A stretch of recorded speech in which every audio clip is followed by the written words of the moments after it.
청취자 여러분 안녕하십니까. 수도권 투데이의 장원석입니다. 지난 11일 중소기업 적합업종 제도 성과 분석 및 개선 방안 모색을 주제로 한 토론회가 열렸습니다. 올해 중소기업 적합업종에서 제외되는 품목이 많아서 이에 대한 대책을 마련하기 위한 방안을 찾는 자리였는데요. 어떤 이야기가 나왔는지 그리고 어떤 방안이 있었는지 자세히 들어보겠습니다.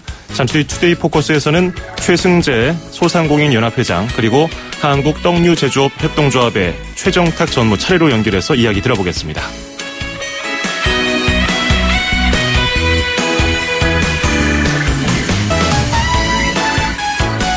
오늘 아침 앵커가 뽑은 수도권 뉴스입니다. 지난 5월 말 기준으로 경기도 내 주민등록상 인구는 1277만 5천여 명으로 10년 전보다 178만 명 가까이 늘었습니다.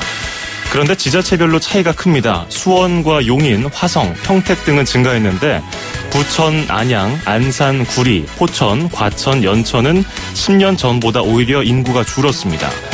전문가들은 구도심 노후화로 인한 인구 유출 그리고 개발사업 감소 등을 원인으로 꼽았는데요. 도 관계자에 따르면 경기도 인구도 2033년이면 감소세로 돌아설 것이라는 전망을 했습니다. 지자체별로 출산 장려금과 다자녀 우대 정책 등으로 인구를 늘리기 위해서 각종 대책을 내놓고 있습니다. 에이틴스의 업사이드 다운 띄워드리면서 2017년 7월 13일 수도권 투데이 시작합니다.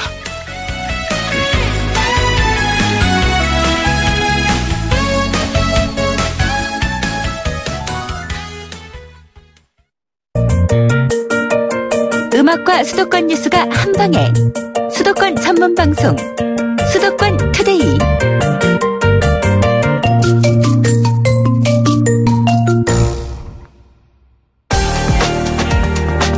투데이 포커스. 중소기업 적합업종과 관련해서 요즘 소상공인들의 우려가 깊다고 합니다. 현재 대기업이 다룰 수 없는 업종이 70여 개가 있는데요. 올해 안에 47개 품목이 해제됩니다. 그래서 이제 걱정이 많은 건데요. 지난 11일 엊그제는 중소기업 적합업종 제도 개선 토론회도 있었습니다. 어떤 이야기가 있었고 또 어떤 또 방안들이 나왔는지 자세히 들어보겠습니다. 먼저 최승재 소상공인연합회장 전화 연결되어 있습니다. 회장님 안녕하세요. 안녕하세요. 소상공인연합회장입니다. 예. 엊그제 토론회가 있었지 않습니까? 네. 거기서 이제 주로 내용이 나온 것들에 대해서 오늘 여쭤볼 텐데, 먼저 그 전에 네. 중소기업 적합업종 규제, 골목 상권이라든지 소상공인을 보호하기 위한 최소한의 울타리다 이렇게 간단하게 설명을 할 수 있겠는데, 그래도 자세히 어떤 제도인지 설명 부탁드리겠습니다.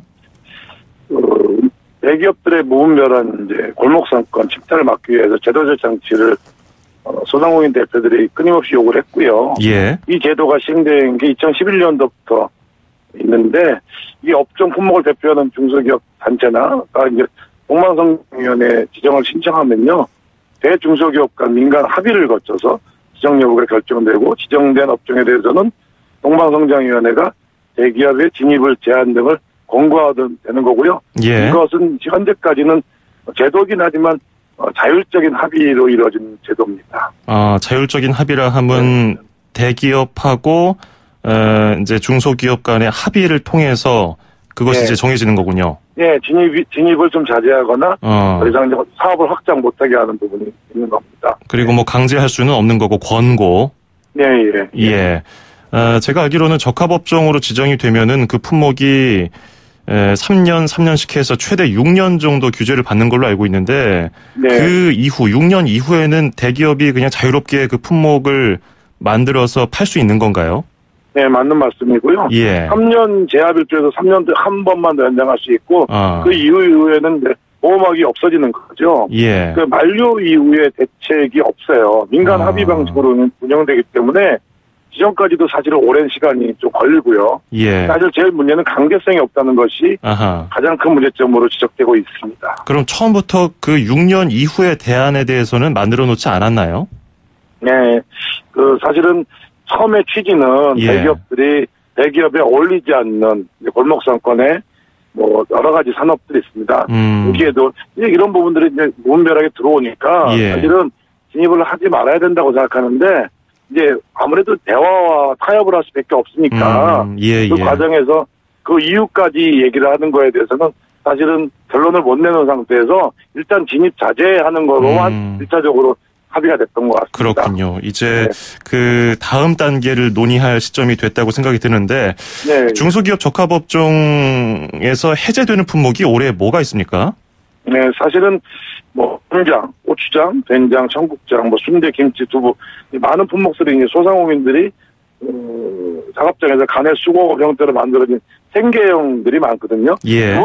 그 밖에도 뭐 커피숍, 뭐 제과점 이런 분들이 앞으로 또 만료가 앞두고 있고요. 그래서 사실은 제가 말씀드렸지만 우리나라 대기업들, 재벌 대기업들이 하기에는 좀 부끄러운 품목들이 많잖아요. 물론 그 사람들이 하지 말라는 법은 없지만 사실은 그런 부분들은 소비자의 어떤 권리 측면에서도 별로 바람직하지 않고 예. 대기업의 독과점이 이루어져서 여러 가지 측면에서 일자리도 뺄 수 있는 부분들이 부작용이 일어났던 것이 사실입니다. 예. 네.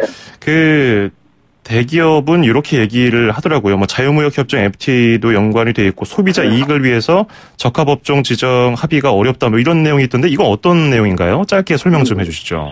이제 뭐 이 대기업들은 이제 통상 문제에서 우리나라 업종을 보호를 하면은 통상 문제 외국 기업들이 통상 문제를 갖고 들어올 수 있다. 자국에는 근데 이제 그거는 이제 대기업이 그런 얘기 주장을 하기는 좀 남 부끄러운 일입니다. 왜냐하면 대기업들은 그렇게 무분별하게 들어오고 외국계 대기업을 핑계를 대는 부분들이 예. 사실은 정말 본질은 중소상공인들의 어떤 품목을 기본적으로 보호하자는 측면하고는 좀 거리가 먼 본인들의 어떤 논리를 만들기 위한 주장인 것 같고요. 예. 사실은 외국 같은 경우는 사례를 보면은 외국도 자국 산업의 기초 산업을 보호하기 위한 생계형 업종을 보호하기 위한 산업 보호 육성정책이 되게 많거든요. 예. 사실은 이제 그거의 한 측면만 갖고 주장하는 거라고 저희는 생각하고 있습니다. 알겠습니다. 그래서 이제 대책으로 나온 것이 아예 법제화해서 보호를 해야 된다는 건데요. 네. 이게 어느 정도 해법이 될 거라고 보시는 거죠? 네, 현재 이제 소상공인 생계형 적합업종 지정에 관한 특별 법안이 국회 산자위에 계류가 많이 돼 있습니다. 예. 저희는 이제 기대를 걸고 있고요. 또 이거는 새 정부의 양극화 해소, 그다음에 재벌 대기업들의 어떤 무분별한 골목상가 시장을 침탈하는 부분을 방지할 수 있는 어떤 취지하고도 맞는 것 같고요. 예. 이건 중소기업 청장이 적합업종을 지정 고시하게 하고 대기업은 생계형 적합업종의 사업을 인수 개시 또는 확장할 수 없도록 하는 거고요. 위반 시 이행 강제금을 징수하도록 하는 것이 골자입니다. 예. 자, 그런데 법안이 통과되더라도 좀 시간이 걸리잖아요. 예, 네. 보호받기까지. 그러면 어떤 네. 조치가 추가적으로 필요해 보입니까? 사실은 이제 대기업들이 사실은 어떤 기업을 운영하는 데 있어서 예. 사실은 그거에 대해서 침해할 생각은 없지만 최소한의 대기업들이 골목 상권에 들어와서 이뤄가는 여러 가지 부정적인 측면을 해서 스스로 자제를 하는 것이 제일 우선적으로 사회적인 분위기가 있어야 된다고 생각하고요. 예. 그다음에 소상공인 생계형 적합업종이 지정이 돼서 효력 발생할까지 6개월 정도 걸릴 텐데 이 사각지대를 해소할 수 있는 또 방안도 좀 연구를 지금 계속 만들어졌다고 생각하고 또 그 기간 동안에 유예 조치가 필요하다고 보고요. 예. 또 한 가지 제일 중요한 거는 전체적으로 소상공인의 업종의 경쟁력을 강화시키는 특단의 조치가 사실 사회적 합의로 이루어져서 건강한 골목상권 생태계가 좀 만들어질 수 있도록 정부가 조금 적극적으로 더 움직일 필요가 있다고 생각합니다. 예, 알겠습니다. 오늘 말씀 잘 들어봤고요. 오늘은 뭐 예. 간략하게 들어봤는데 나중에 한번 스튜디오에 모셔서 자세한 말씀 또 듣도록 하겠습니다. 고맙습니다. 예. 감사합니다. 네, 지금까지 최승재 소상공인 연합회장이었고요. 자, 이어서 이제 현장에서 실제로 일을 하시는 분입니다. 어떤 업종이냐면요. 떡입니다. 10년 넘게 만들어온 떡 장인이라고도 부를 수 있는데요. 한국 떡류 제조업 협동조합의 최정탁 전무 연결하겠습니다. 전무님 안녕하세요. 네, 안녕하세요. 저는 현재 그 떡집을 12년째 이렇게 운영하고 있습니다. 예, 어디서 떡집을 운영하고 계십니까? 네, 경기도 양주에서 이렇게 부부가 함께 운영하고 있고요. 예. 떡류 조합 전무일도 같이 하고 있습니다. 그렇군요. 네. 요즘에 떡 많이 사 먹나요? 떡도 이게 잘 팔리는 시기가 따로 있을 것 같은데요. 네, 지금 그 혹한에 장마가 겹치면서 예. 상당히 그 어려움을 겪고 있는데요.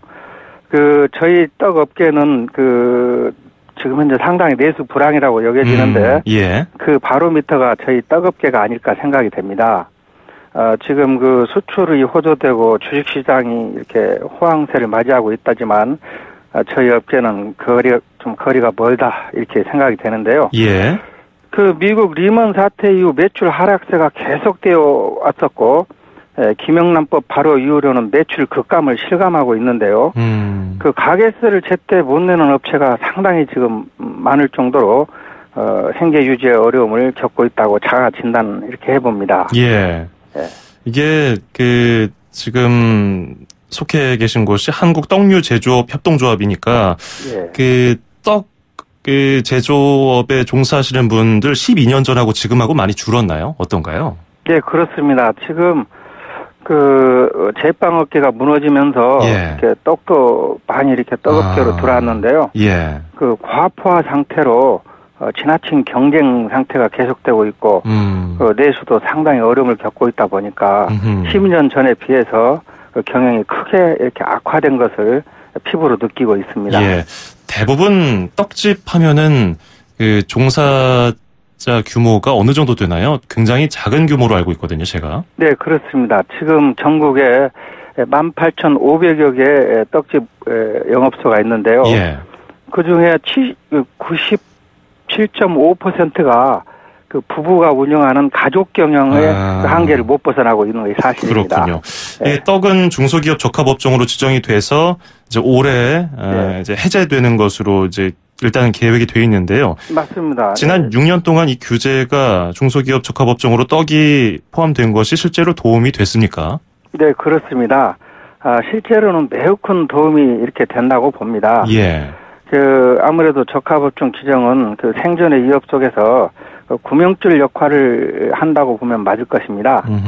그런데도 그 떡방앗간을 운영하는 자영업자들은 피부로 느끼지는 못하고 있습니다. 왜냐하면 그 내수 경기가 너무 안 좋고 또 적합업종이 그 지정된 사실을 잘 모르고 있을 뿐만 아니라 예. 적합업종 해제를 경험해보지 못했기 때문입니다. 그런데 그 유사업종으로 동네 골목 빵집이 지금 거의 그 대기업 프랜차이즈들로 인해 가지고 사라져가는 그런 실정인데요. 아시다시피 파리바게트, 파리크라샹, 던킨도나츠, 베스킨라빈스 또 그 글로벌 기업의 맥도날드, 버거킹 이런 것들이 동네 골목에 무분별하게 이렇게 들어서면서 한때 잘 나가던 동네 떡집들이 지금은 거의 그 개멸하다시피 했는데요. 예. 떡도 중소기업 적합업종 지정에서 제외된다면 하루아침에 동네 빵집 신세가 되고 말 것입니다. 그래서 그 떡의 적합업종 지정은 떡집 운영자 입장에서는 생계수단을 유지하는, 지켜내는 마지막 보루라고 할 수 있을 것입니다. 예.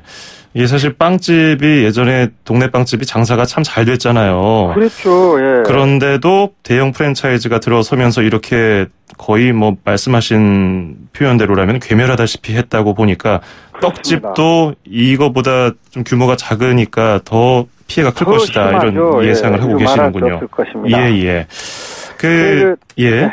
적합업종 지정은 대기업의 그 성장 논리와 경제 발전 논리도 중요하지만 예. 소상공인의 어떤 생존이 결린 문제로 국가 차원에서 경제 정의와 경제 민주화의 어떤 그 기본 정책이 아닐까 이렇게 생각되고 큰 도움이 된다고 볼 수 있겠습니다. 예.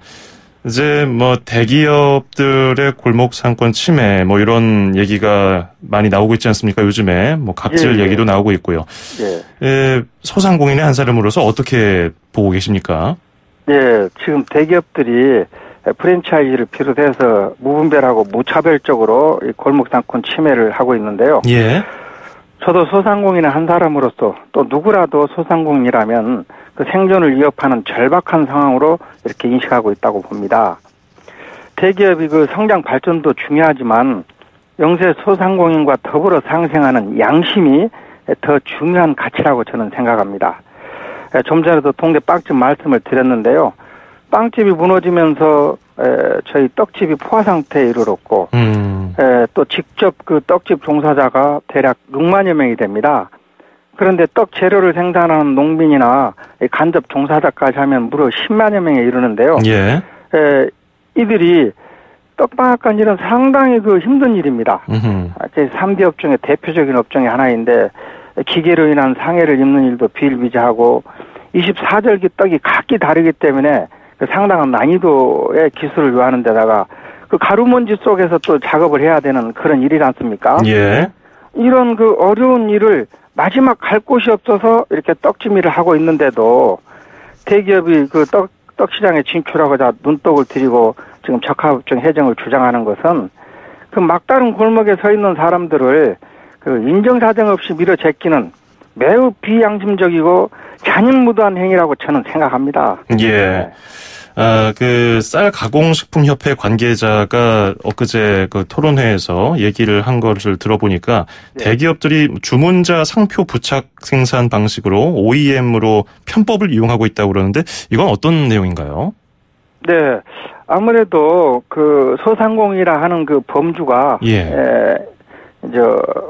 5인 이하의 자영업자들 소상공인이라 하고 있고 또 중소기업이라 하는 것은 그 300인 이하의 그 업체를 말하는 것인데 대기업들은 그 이상의 인원이 있지 않습니까? 예. 그러다 보니까 적합업종으로 지정된 업종은 300인 이하의 그 업소에서만 만들어야 됩니다. 그러다 보니까 대기업이 오다를 받아서 그것을 중소기업에 떠넘겨서 자기들이 이익을 취하는 일종의 그 탈법적이고 대기업의 착취행위가 아닐까 저는 그렇게 생각이 됩니다. 알겠습니다. 네. 자, 이제 새 정부에서는 중소기업 벤처기업부 장관급의 부처도 만든다고 얘기를 했는데 새 정부가 골목 상권 안정화를 위해서 어떤 일을 해야 된다고 보시는지 길지 않게 설명 부탁드리겠습니다. 예. 저도 많은 그 협동조합을 하면서 정부 지원 제도를 보고 있습니다. 예. 하지만 대부분 빛 좋은 개살구가 많고 그동안 정부들을 보면은 보여주기식 전시 행정이 그 상당 부분을 차지하고 있습니다. 저는 그 예를 좀 간단하게 들자면 이솝우화의 여우와 두루미 이야기처럼 초대해놓고 하객에 접시를 내밀고 여우에게는 목이 긴 병을 이렇게 내놓는다면은 먹을 수 없는 정책, 해당 사항이 없는 정책이라고 저는 이렇게 봅니다. 예. 따지고 보면은 매출액, 종업원 수, 담보, 시설 규모 이런 걸 따지고 보면은 소상공인에게 해당되는 그런 내용이 그렇게 많지 않습니다. 그래서 저는 골목 상권 안정화를 위해서는 그 학계나 정부가 만드는 해결화된 정책보다는 해당 골목 시장의 주체인 시장 사람들이 직접 참여해서 현실성이 있고 실효성 있는 정책을 만들고 시행하도록 정부가 새 정부는 주도해 나가야 한다. 이렇게 생각합니다. 예. 즉 지역 상권, 골목 상권에 맞는 그 맞춤형 안정화된 정책을 시행해 줄 것을 건의드리고요. 그리고 마지막으로 하나 더 건의를 드리자면은 지금 많은 사람들이 자영업을 하고 있는데 근로자나 대기업 종사자들에 대한 구제 대책은 많지만 자영업 실패자에 대한 구제 대책은 사실상 없다고 봅니다. 예전에 떡이나 먹거리 장사도 20, 30년 전만 해도 이런 먹거리 장사는 먹고 산다는 얘기가 있었지만 현재는 5년 이내 80%가 망하는 그런 데이터가 있습니다. 그래 예를 들자면은 지금 지하철역이나 이런 데 보면은 많은 노숙자들이 있는데 그들을 보면은 한결같이 자영업 실패자들입니다. 그래서 그들이 돈 많이 벌기 위해서 했던 사람도 있겠지만 가장으로서 생계위주 수단으로 어쩔 수 없는 상황에서 자영업을 하고 있는 것입니다. 그러다 보니까 전문성이 부족하고 자본이 부족하고 또 시장성이 없는 아이템을 선정하고 마케팅 부재 이런 것들이 성공자보다는 실패자를 더 많이 양산하는데요. 결론적으로 건의를 드리자면은 사업 실패자들에게도 재기할 수 있는 기회를 줘야 되는데 이런 사람들에게 정부가 획기적인 구제 대책을 좀 마련해 주실 것 건의드립니다. 예로서 핀란드 같은 경우에는 자기가 자영업자 시절에 낸 세금의 70% 정도를 사업체계 지원금으로 제공하는 그런 제도도 시행하고 있습니다. 알겠습니다. 이런 제도를 한번 좀 파격적으로 도입을 해서 자영업자들도 살맛나는 안전하고 그런 희망 있는 세상 그리고 사업이 실패하더라도 용기를 내서 재기할 수 있는 그런 실효적 지원 정책을 펼쳐나갔으면 하는 바람입니다. 알겠습니다. 중소기업 적합업종 관련 얘기부터 자영업자들의 사회 안전망까지 구축을 해야겠다는 건의까지 들어봤습니다. 오늘 말씀 잘 들었습니다. 고맙습니다. 네, 감사합니다. 네, 지금까지 한국떡류제조업협동조합의 최정탁 전무였습니다. 수도권에서 일어나는 모든 소식을 함께합니다. 수도권 투데이. 길에서 보고 듣는 세상. 뉴스에서 접한 궁금한 점들. 운전하면서 겪는 희로애락. 생활 속 이야기를 풀어주세요. 세상 사는 이야기 함께 나눠보는 운수대통 만사형통 통통 메시지. 기농을 해가지고 9년차 브루베리 농사를 짓고 있습니다. 포천은 온도 차이가 많이 나가지고 사과나 포도, 브루베리, 하다못해 고추, 오이까지 다 맛이 있어요. 양봉한 지는 한 10년 넘었어요. 오랜 시간 양봉을 해서 이제 손님들한테 소개를 하고 내놓는다는 게 마음 떨리고 뿌듯하고 기대가 됩니다. 국내 분들이 잣하면 가평으로 알고 있거든요. 이 잣은 추운 지방에서만 나요. 저희 이제 포천께 알맹이가 좀 굵다고 보시면 돼요. 지금 여기 나오신 분들이 다 생산자시세요. 직접 농사 짓고 다 생산자가 직접 나와서 직거래를 하는 거라 믿고 드시면 됩니다. 안녕하세요. 포천시장 김종천입니다. 네, 우리 퐁당퐁당 축제는 맑은 하늘, 깨끗한 공기, 자연을 자랑하는 우리 포천의 농특산물의 그 자랑을 할 수 있는 그런 계기를 이곳 직거래 장터 아트밸리에서 지금 만들게 되었습니다. 직거래 판매를 함으로 인해서 보람도 느낄 거고 또 소득도 창출되고 도시와 농촌 간의 어떤 그런 교류 활성화 역할에도 최고의 역할을 할 것으로 이렇게 생각합니다. 전국적으로 가뭄이 심했죠. 포천도 가뭄이 있었지만 잘 견뎌내고 있습니다. 포천이 이제 채소, 과실 이런 부분들을 하기 위한 아주 적합한 지역으로 변모되었습니다. 이 퐁당퐁당 축제를 통해서 사과, 포도, 버섯, 인삼, 계란 그리고 한우, 돼지고기 등 우리 지역의 우수한 농축산물들을 널리 알리고 그로 인해서 외지에서 오시는 분들이 직거래 장터를 통해서 값싸고 아주 품질 좋은 그런 우리 포천의 농축산물을 잘 활용할 수 있었으면 좋겠다 이런 말씀드립니다. 네, 운수대통 만사형통 통통 메시지. 오늘은 포천 퐁당퐁당 축제에 참가하신 분들의 사연이 도착했습니다. 끝으로 들으신 목소리는 포천 김종천 시장이었고요. 지난 7월 8일에 열렸습니다. 그래서 9월 15일까지 직거래 장터가 계속해서 열리는데요. 세종 포천 고속도로 그리고 구리 포천 간 고속도로 개통으로 인해서 그런 접근성도 알려주고 또 지역 경제 활성화를 위해서 마련됐다고 하는데요. 아까 포천시장 말씀 들으신 것처럼 이 축산물, 농산물, 가공품 시중 가격을 좀 시중 가격보다 싸게 판매를 한다고 하니까요. 물놀이장 운영도 한다고 해요. 그래서 아이들 물놀이장에서 놀면서 사진 찍어주고 또 이런 우리 축산물, 농산물 같은 것도 좀 사오시면은 나쁘지 않을 것 같습니다. 자, 통통 메시지에 참여해주신 분들께는 저희가 준비한 선물 보내드리고요. 짧은 문자 50원, 긴 문자 100원이 드는 샵 0945, 우물정 0945번으로 보내실 수 있습니다. 넷킹콜의 키사스 듣고 2부에서 뵙죠. 2,500만 수도권 청취자를 위한 모든 소식이 한자리에 YTN 뉴스 FM 수도권 투데이. FM 94.5MHz YTN 뉴스 FM 수도권 투데이 2부입니다. 2부에는 수도권 사용 설명서 부동산 소식 그리고 서울시 소식까지 전해드리고요. 먼저 광고 듣겠습니다.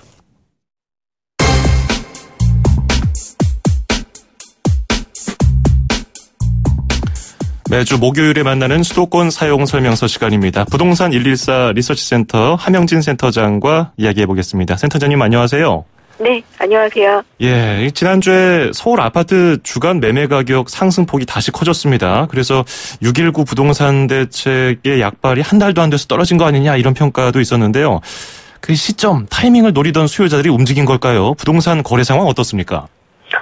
네, 6.19 부동산 안정화 대책과 정부의 투기 단속 영향으로 잠시 주춤하던 서울 아파트 시장이 이달 들어서 다시 움직이고 있습니다. 예. 3주가량 둔화되던 가격 상승폭이 7월 들어서 다시 확대됐고요.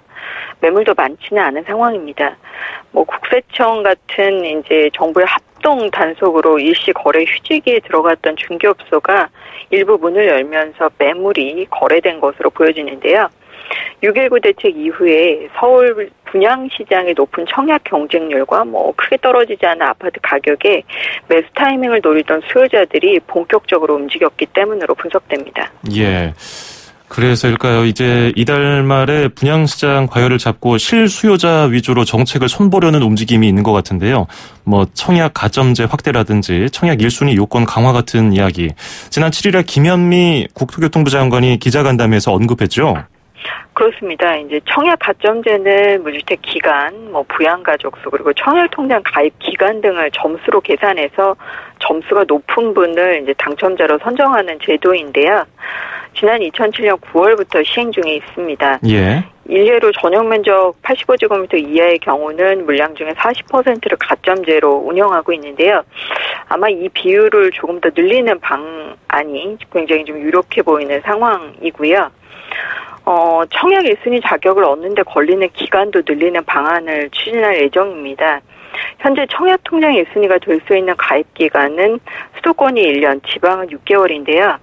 청약통장 가입 인구가 지금 2천만 명, 그중에 1순위자가 1천만 명인 상황에서 과도한 청약자가 분양시장에 몰리는 과열 현상을 진정시키기 위한 보관으로 추진되고 있습니다. 예, 이제는 하반기에 또 제대로 된 정책, 부동산 정책이 다시 한번 개정돼서 나오지 않을까도 생각이 듭니다.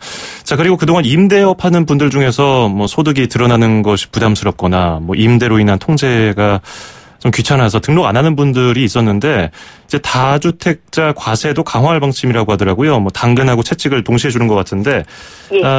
자발적인 사업자 등록을 유도할 계획이라면서요. 예, 일단 정부의 계획은 그렇습니다. 이제 국토부는 전월세 상한제 도입에 앞서서 우선 자발적으로 임대주택 등록을 활성화하기 위해서 임대주택 등록을 하는 집주인에 대한 인센티브 확대 방안을 마련한다는 방침인데요. 예. 그동안 임대인들은 소득 노출에 대한 우려, 그리고 임대료나 임대기간 등의 통제가 싫어서 사실상 사업자 등록을 꺼리는 분위기였었는데, 임대주택 사업자로 등록을 하면 취득세, 양도소득세, 재산세 등의 세금 감면 효과가 있고요. 또 일부는 주택기금 지원의 혜택을 받을 수 있는 반면에 또 그에 따르는 최소 4년간의 의무임대라든지 임대료 상승폭이 연 5%로 제한되는 규제를 함께 받게 될 전망입니다. 예. 다주택자의 임대주택 등록이 활성화되면 앞으로 임대소득의 과세 기반도 확실히 마련될 것으로 판단이 되지만 현재 이런 임대 사업자 등록을 자발적으로 얼마나 효율적으로 등록을 정부가 추진할지 이런 부분을 조금 더 지켜보실 필요는 있겠습니다. 그렇군요. 자, 이어서 다음 달 8월에 전국에서 입주가 예정된 아파트가 3만 7천여 가구입니다. 동기 대비해서 많은 수준인가요? 네, 이제 오는 8월에 전국 58개 단지에서 총 37,537가구가 아파트 입주를 진행할 예정입니다. 예. 지난 2년 동월 평균 입주 물량인 22,823가구보다는 무려 64% 증가한 모습인데요. 예. 예년 평균 대비 수도권은 109% 증가한 24,147가구가 모처럼 입주를 합니다. 입주 물량이 일같이 증가한 이유는 지난 2014년 8월에 이제 DTI나 LTV 규제를 완화하면서 대출 문턱이 낮아진 바도 있고요. 또 2015년에 청약제도가 개편되면서 분양시장에 화랑을 보일 당시에 분양을 진행했던 단지들의 입주가 지금 본격화되는 것으로 분석되기 때문입니다. 예. 8월에는 수도권 입주 아파트가 풍부해서 경기도의 경우에는 전국 8월 입주 예정 아파트의 51% 물량이 집중될 것으로 보여지고요. 특히 시흥이나 김포, 화성, 수원 같은 서울과의 접근성이 좋고 생활 인프라가 양호한 지역에 입주를 앞두고 있고요. 서울 같은 경우는 입주 예정 아파트가 모두 재개발, 재건축 단지로 이루어져서 예. 대부분 역세권이라 소유자 관심이 상대적으로 높은 편입니다. 예, 알겠습니다. 부동산 소식 잘 들어봤습니다. 고맙습니다. 예, 감사합니다. 네, 지금까지 부동산 114 리서치센터의 함영진 센터장이었습니다. 출입처 기자들의 수첩을 살짝.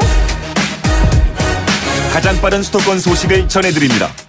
여기는 출입처입니다. 네, 출입처로 가보는 시간, 오늘은 서울시청으로 가보겠습니다. YTN 유튜권 기자 연결할 텐데요. 유 기자 안녕하세요. 네, 안녕하세요. 서울시청에 나와 있습니다. 예, 오늘 처음 저와는 연결이 됐네요. 앞으로 잘 부탁드리겠습니다.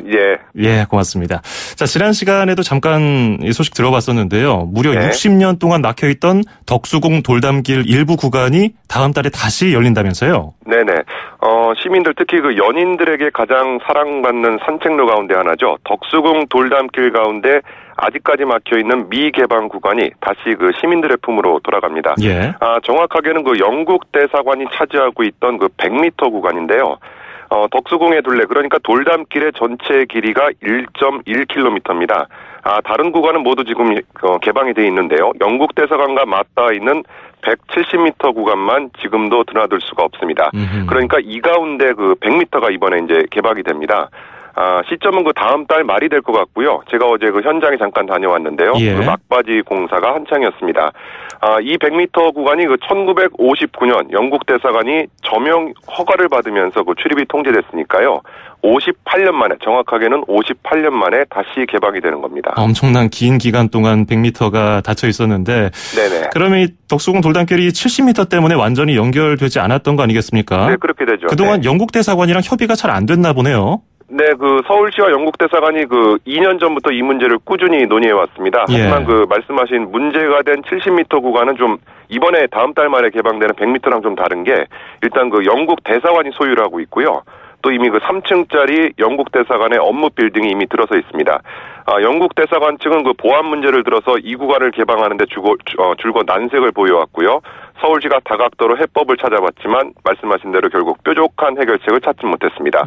물론 그 서울시는 앞으로도 그 나머지 구간도 마저 개방해서, 그러니까 덕수궁 돌담길 1.1km를 완전히 연결하기 위해서 대사관 측과 지속적으로 논의하겠다, 이런 입장을 밝히고 있는데 사실 옆에서 보기에는 좀 만만치 않은 것도 사실입니다.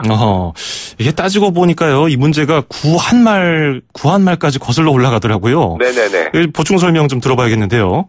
그러니까 영국 대사관이 지금 토해를 사들인 게 그 1883년입니다. 구한말이죠. 그리고 지금 문제가 된 70m 구간은 이제 그때부터 막힌 거니까요. 130년도 넘은 일입니다. 그러니까 사실 그 따지고 보면 영국뿐만이 아니고요. 덕수궁 주변을 보시면 아시겠지만 그 미국이나 러시아 등 열강들이 앞다퉈서 그 미국 대사관저도 있고요, 러시아 공관도 있고 해서 바로 옆에다가 그 대사관저나 공관터를 많이 잡았습니다. 그래서 그 덕수궁 돌담길을 복원하는 건 좀 시민들에게 산책로를 돌려준다, 이런 의미도 있겠습니다만 더 넘어서서 우리의 아픈 근대사를 치유하는 의미도 있습니다.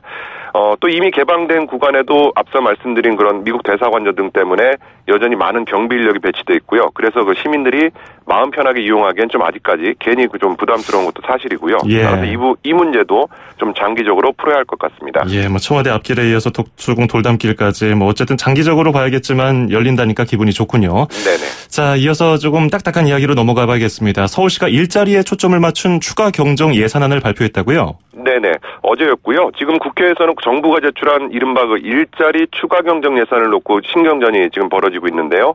서울시도 일단 정부와 보조를 맞춰서 일자리, 민생에 초점을 맞춘 추경 예산을 편성했습니다. 전체 규모가 2조 313억 원이고요. 서울시 올해 예산이 29조 8천억 원입니다. 그러니까 6% 수준이고요. 8년 만에 최대 규모입니다.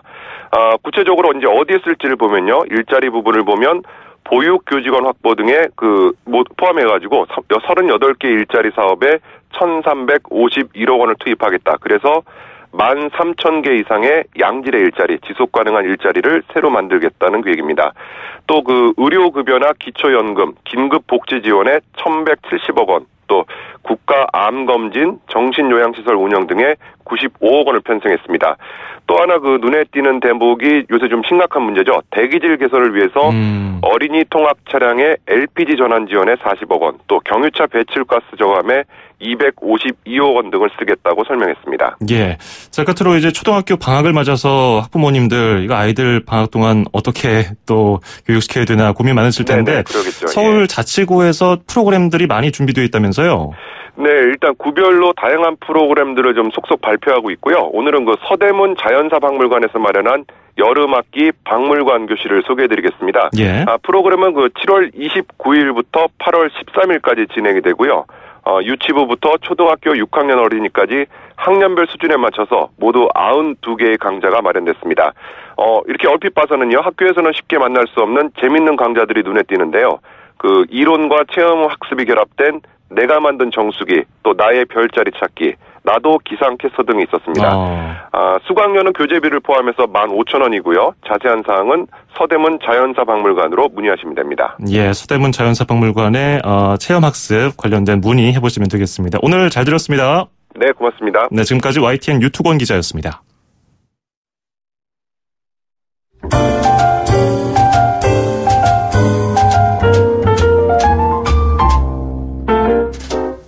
네, 수도권 투데이 오늘 준비한 소식은 여기까지입니다. 저는 내일 아침 9시 10분에 뵙겠습니다. 장원석이었습니다. 고맙습니다.